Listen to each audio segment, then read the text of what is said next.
Good Sunday morning and welcome to WGN-TV Political Report. I'm Paul Lisnek. We begin this morning here in Chicago, where the warm summer weather has city leaders talking about how to stop what has become an inevitable increase in crime. Chicago Police Superintendent Larry Snelling says he won't rule out supporting an earlier curfew for minors hanging out downtown without an adult. Last weekend, a man and woman were attacked in Streeterville while walking home from dinner at 9 p.m. The city already has a 10 p.m. curfew for kids 17 and under, unaccompanied by a guardian. Second Ward Alderman Brian Hopkins is proposing moving that curfew up to 8 p.m. in the city's central business district, including the Loop, West Loop, River North, and Streeterville areas. Snelling says the proposal could be beneficial for both teens and adults. What I will say is I'm willing to take a look at that just to ensure that our youth are safe and that our citizens are safe, that we don't have youth, and we've seen this in the news, where youth have gone down in groups and they get into fights and there are attacks on other people. We don't want that to happen. Former Mayor Lori Lightfoot backed a ban on unaccompanied minors after 6 p.m. on the weekends. Further down Michigan Avenue at Millennium Park, Mayor Johnson has chosen to keep the curfew despite saying it doesn't align with his vision for the city. Other downtown council members like 34th Ward Alderman Bill Conway told the Chicago Tribune the city should focus on giving young people more meaningful opportunities. We're expanding capacity from our street outreach workers, working hand in hand with our victim services folks, working hand in hand with our Chicago Police Department and all our agencies across the city. Not one agency can do this work alone. Not one department can do this work alone, and we as a city can't do this work alone. The mayor's plan includes $100 million for violence prevention, a new community safety coordination center, and a Department of Reentry. Without increasing the rank and file headcount, CPD can hire 400 new civilian positions. They're still working to promote 200 more officers to detective positions to help increase clearance rates. Alderman Brian Hopkins represents the city's second ward, covering parts of Streeterville, the near north side, and Old Town. Alderman, good to see you. Thanks for coming in again. Good morning, Paul. Thanks for having me. So, doing this, so we're gonna have to put this on all the youth of the city in the central business district, when really it's maybe just some that we're going after. Seems like it's taking shoes off at the airport, right? You go after everybody, even though it's just a few. No yeah, well, I've made the point that we know in a crowd of, say, 100 youth gathering, it's really just a small number that are the real threat to commit violent acts at any given time. We don't have mobs of 200 youth attacking people all at the same time. Even in the most recent incident in Streeterville where the young couple was attacked, that was about 75 youth that ran by, and it was probably about 10 of them that engaged in the attack. So that's the target population, are the people that are really causing the trouble. And we have to have this tool to try to break up these large gatherings before they turn violent. So the tough thing is, how does this get enforced? I mean, we're talking about unaccompanied minors, so they're under 18, and maybe they're outside the AMC theater that's in that area going to see a movie. But if they're unaccompanied, are we arresting a bunch of 16 and 17-year-olds? Well, we're putting some common sense exemptions into this ordinance for any youth that are traveling to or from their job. If they're 16 years old and they work at the theater, you know, taking tickets or selling popcorn, obviously we're not going to enforce curfew on them. Also, youth that are attending ticketed events like, for example, Lollapalooza or Sueños Festival that we just had, anything that's formally associated with the Department of Special Events, street festivals, concerts, outdoor events, even, you know, the fireworks if we wind up having them this year. All those types of things are exempt from the curfew. The curfew is designed to go after the large groups of young people that gather for no purpose, just, you know, hundreds of them taking over the street or the sidewalk on a summer night. And when you've got a crowd like that, it's, you know, 9 o'clock, 10 o'clock at night, and you've got 14-year-olds out there with no supervision at all. I don't know who could think that's a good thing.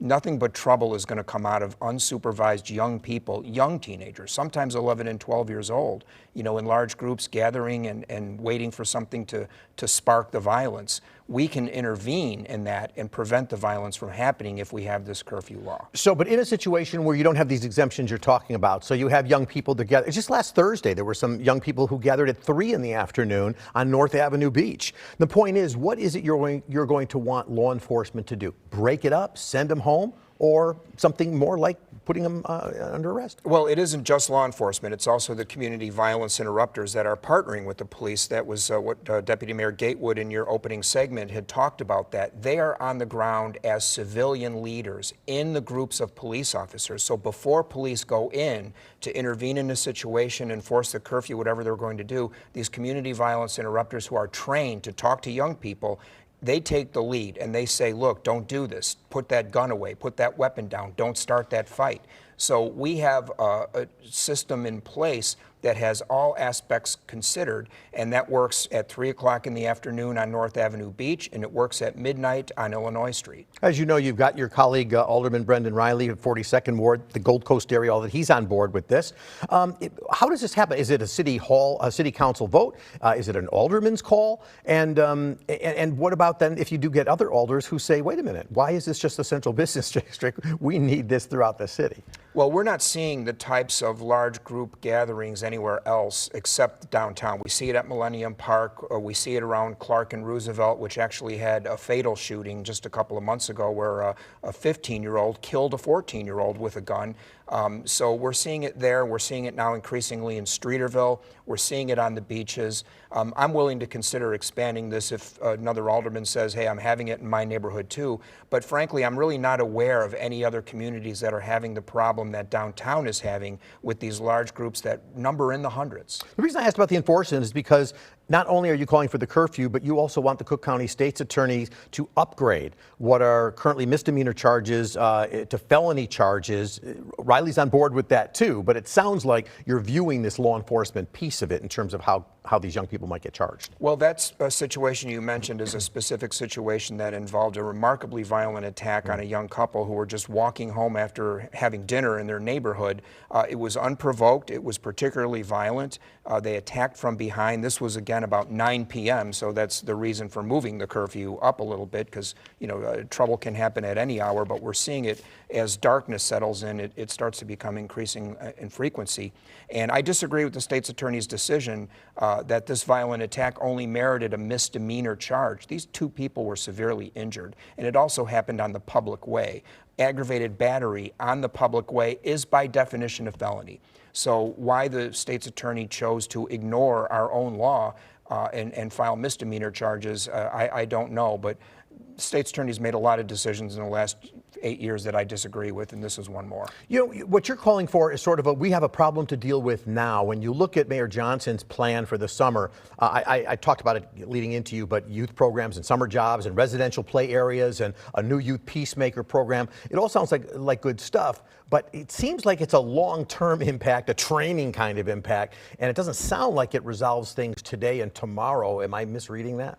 No, I don't think you are. I think one of the problems that we face right now as policymakers and as leaders is this perception that it's an either-or proposition. We can either have good police and strict law enforcement, or we can have these social interventions, community violence interrupters, training programs to help youth and divert them. It's not either or, it's both and. We need both of them, and we need them to be effective.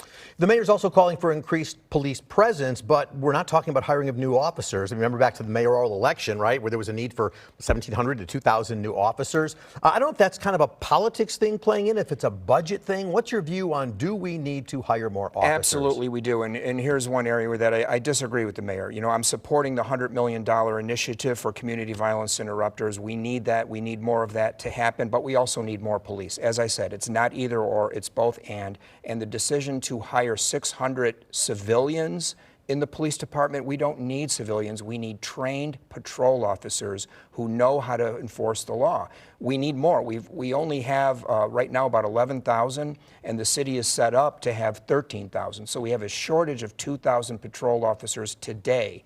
We need that, especially going into the summer. We've got Lollapalooza coming up. We've got NASCAR. We've got the DNC. this is going to be a summer of demand on our police officers like nothing we've ever seen. Just a few seconds left, very quickly. The mayor says murders are down, shootings are down, but it's like the economy. If you don't feel safe, you don't feel safe. Well, murders are down. Murders are down by about 14%. That's good news, and we should, take some solace in the numbers going in the right direction. Unfortunately, armed robberies are up significantly, and that's the kind of crime that can victimize anyone. Murders are happening in a concentrated area in the city. Armed robberies are happening all over the city. Increasingly, they're happening in neighborhoods that were once called safe neighborhoods. With armed robbery going up at the rate it is, there's no such thing as a safe neighborhood anymore, and that should concern all of us. All right, Alderman Brian Hopkins, the city's second ward, thank you for spending time, and have a good rest of your weekend. Thank you, Paul. We're going to take our first break. Coming up next on WGN TV Political Report. Nothing is not an option. We have to act. President Biden puts new restrictions on who can cross the southern border, why immigration advocates say the executive action is misguided. And later, the countdown is on to convention season in the Midwest, how law enforcement is preparing for the RNC and the DNC in advance. So don't go anywhere.